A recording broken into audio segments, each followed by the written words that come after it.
Hi friends, അസ്സലാമു അലൈക്കും. ഇന്ന് കടല കൊണ്ടുള്ളൊരു നോർത്ത് ഇന്ത്യൻ വിഭവം നമുക്ക് ഉണ്ടാക്കി നോക്കാം. അതിന് 250 ഗ്രാം കടല വെള്ളത്തിൽ കുതിർത്തത് നമുക്കൊരു കുക്കറിലിട്ടിട്ട് അതിലേക്ക് പാകത്തിന് ഉപ്പും 1 ടീസ്പൂൺ മല്ലിപ്പൊടി, 1 ടീസ്പൂൺ മുളക് പൊടി, 1/4 ടീസ്പൂൺ മഞ്ഞൾപ്പൊടി ഇട്ടിട്ട് നമുക്കിത് കുക്കർ അടച്ച് വെച്ച് വേവിക്കാം. ഒരു 4-5 മണിക്കൂർ ഞാൻ കുതിർത്ത് വെച്ച കടലയാണ് കേട്ടോ ഇത്. എന്നിട്ട് ഇതൊരു നോർത്ത് ഇന്ത്യൻ ഡിഷാണ്. നമ്മളൊരു പാനിപൂരിൻ്റെ ഒക്കെ ഒരു ടേസ്റ്റുള്ള ഒരു ഡിഷാണ് ഇത്.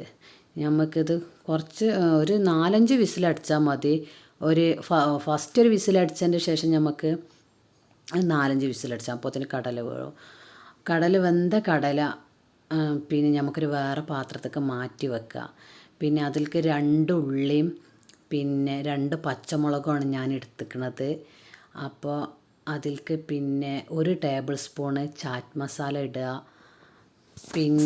2 ഉള്ളി അരിഞ്ഞത്, ചെറുതായി അരിഞ്ഞത് അത് ഇടുക. മല്ലിയില കുറച്ചധികം വേണം കേട്ടോ. മല്ലിയില ചെറുതായി അരിഞ്ഞ മല്ലിയിലയും പച്ചമുളകും ഒരു വലിയ ചെറുനാരങ്ങൻ്റെ പകുതി മുറിയാണ് ഞാൻ എടുത്തിരിക്കുന്നത്. അതിൻ്റെ നീര് ഒഴിച്ചിട്ട് ഒരു 2 ടീസ്പൂണ് പഞ്ചസാരയും ഇട്ട് നല്ലോണം മിക്സ് ചെയ്യുക. നല്ലോണം മിക്സ് ചെയ്ത് നമുക്കൊരു പാനിപൂരിൻ്റെ ഒക്കെ ഒരു ടേസ്റ്റാണിത്. അപ്പോൾ നിങ്ങളെല്ലാവരും ട്രൈ ചെയ്തൊക്കെ ഇത് സിമ്പിളായിട്ട് ഉണ്ടാക്കാൻ പറ്റിയാണ്. കുട്ടികൾക്കൊക്കെ ഇഷ്ടപ്പെടും. എല്ലാവർക്കും ഉണ്ടാക്കാൻ പറ്റിയ സിമ്പിളായിട്ടൊരു ഡിഷാണിത്.